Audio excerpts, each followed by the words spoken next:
શ્રી ગણેશાય નમઃ. શ્રી દુર્ગાએ નમઃ.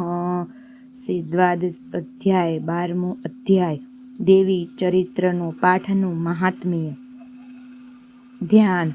હું 3 નેત્રોવાળા દેવી દુર્ગાનું ધ્યાન કરું છું. તેમના શ્રી અંગોની કાંતિ વીજળી સમાન છે. તેઓ સિંહની કાંધ પર આરૂઢ થયેલા ભયંકર જણાઈ આવે છે. હાથોમાં તલવાર અને ઢાલ લીધેલી અનેક કન્યાઓ તેમની સેવામાં ઉપસ્થિત છે. તેઓ પોતાના હાથમાં ચક્ર, ગદા, તલવાર, ઢાલ, બાણ, ધનુષ, પાશ અને તર્જની મુદ્રા ધારણ કરેલા છે. તેમનું સ્વરૂપ અગ્નિમય છે તથા તેઓ પોતાના મસ્તક પર ચંદ્રમાનો મુકુટ ધારણ કરે છે.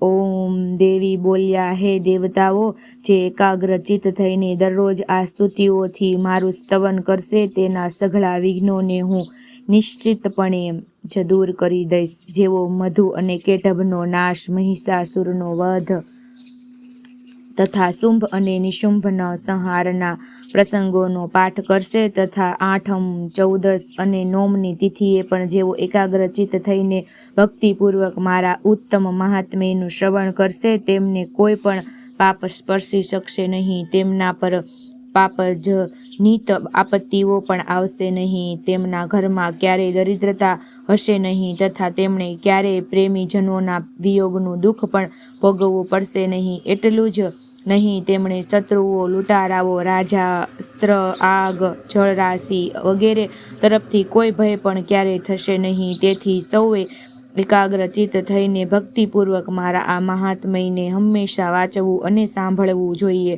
આ પરમ કલ્યાણકારી છે. મારું આ મહાત્મ્ય રોગચાળાથી ઉદ્ભવતા સઘળા ઉપદ્રવોનું તથા આધ્યાત્મિક વગેરે 3 પ્રકારના તાપનું શમન કરનારું છે.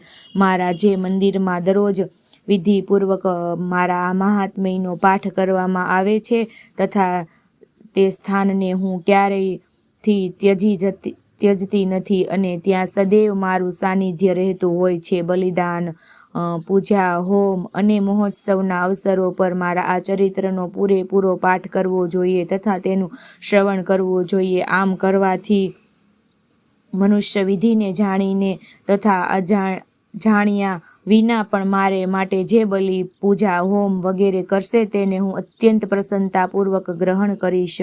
શરદ ઋતુમાં જે વાર્ષિક પૂજા કરાવવામાં આવે છે તે અવસરે જે મારા આ મહાત્મ્યનું ભક્તિપૂર્વક શ્રવણ કરશે તે મનુષ્ય મારી કૃપાથી બધા વિઘ્નોમાંથી મુક્ત થશે તથા ધન, ધાન્ય અને પુત્રથી સંપન્ન થશે.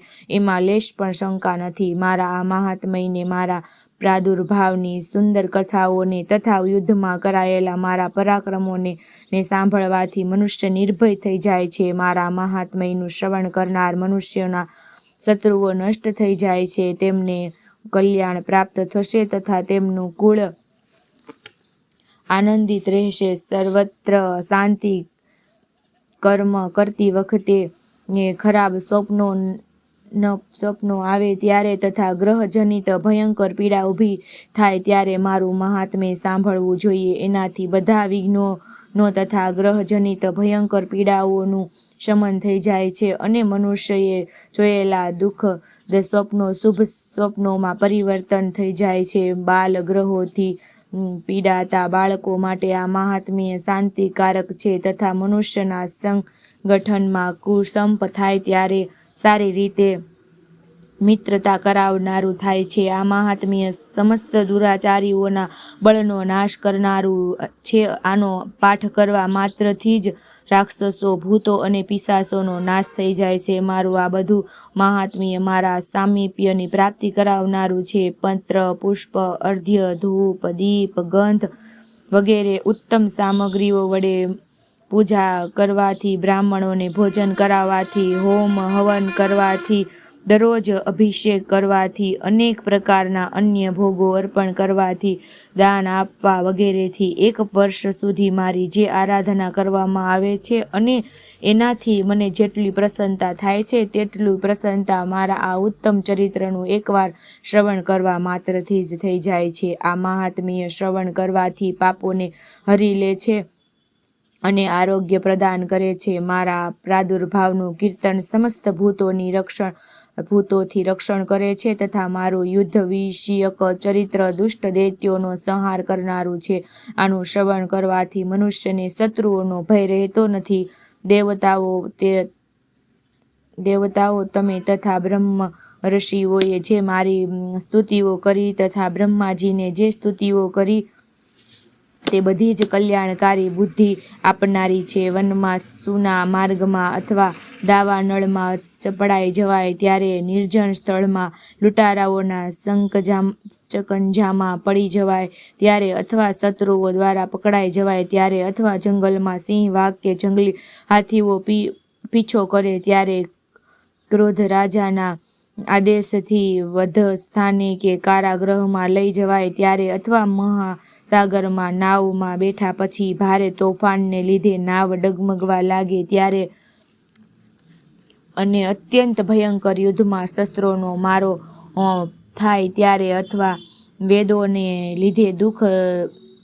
વેદનાઓને લીધે દુઃખી થઈ જવાય ત્યારે, વધારે શું કહેવું, બધા જ ભયાનક વિઘ્નો આવી પડે ત્યારે, જે મારા આ ચરિત્રનું સ્મરણ કરે છે તે મનુષ્ય સંકટમાંથી મુક્ત થઈ જાય છે. મારા પ્રભાવથી સિંહ વગેરે હિંસક જાનવરો નષ્ટ થઈ જાય છે તથા લૂંટારાઓ અને શત્રુઓ પણ મારા ચરિત્રનું સ્મરણ કરનાર મનુષ્યથી દૂર ભાગે છે. ઋષિ કહે છે, આમ કહીને પ્રચંડ પરાક્રમશાળી ભગવતી ચંડિકા બધા દેવતાઓના જોતા જ ત્યાંથી અંતર્ધ્યાન થઈ ગયા. પછી સમસ્ત દેવતાઓએ શત્રુઓના માર્યા જવાથી નિર્ભય થઈને પહેલાની જેમ જ યજ્ઞ ભાગનો ઉપભોગ કરતા રહીને પોતપોતાના અધિકારો ભોગવવા લાગ્યા. સંસારનો વિધ્વંસ કરનારા અતુલનીય પરાક્રમી દેવોના શત્રુ શુંભ અને મહાબળવાન નિશુંભ યુદ્ધમાં દેવી વડે માર્યા જવાથી બાકીના દૈત્યો પાતાળ લોકમાં ચાલ્યા ગયા. હે રાજન, આ પ્રમાણે ભગવતી અંબિકા દેવીએ નિત્ય શાશ્વત હોવા છતાં પણ ફરી પ્રગટ થઈને જગતનું રક્ષણ કરે છે. તેઓ આ જગતને મોહિત કરે છે, તેઓ જ જગતને જન્મ આપે છે તથા તેઓ જ પ્રાર્થના કરવાથી સંતુષ્ટ થઈ વિજ્ઞાન અને સમૃદ્ધિ આપે છે. હે રાજન, મહાપ્રલયની વેળાએ મહામારીનું સ્વરૂપ ધારણ કરનારા તે મહાકાળી જ આ સમસ્ત બ્રહ્માંડમાં વ્યાપ્ત છે. તેવો જ સમય આવે મહામારી વ્યસંહારક બને છે. તેઓ જ પોતે અજન્મા હોવા છતાં પણ સૃષ્ટિ રૂપે પ્રગટ થયા રહે છે. જે સનાતની શાશ્વત દેવી જ સમયાનુસાર સમસ્ત ભૂત પ્રાણીઓનું રક્ષણ કરે છે. મનુષ્યોના અભ્યુદય સમયે તેઓ જ ઘરમાં લક્ષ્મીના રૂપમાં ઉપસ્થિત થઈને ઉન્નતિ વૃદ્ધિનું પ્રદાન કરે છે અને તેઓ જ અભાવના સમયે દરિદ્રતા રૂપે વિનાશનું કારણ થાય છે. પુષ્પ, ધૂપ, ગંધ વગેરેથી પૂજન કરીને તેમની સ્તુતિ કરવાથી તે દેવી ધન સંપત્તિ, પુત્ર, ધર્મમય બુદ્ધિ અને કલ્યાણકારી ગતિ પ્રદાન કરે છે. શ્રી માર્કંડેય પુરાણમાં સાવર્ણિક મન્વંતર કથા અંતર્ગત દેવી મહાત્મ્ય માનો ફલસ્તુતિ નામનો 12મો અધ્યાય સમાપ્ત. શ્રી દુર્ગાર્પણમસ્તુ.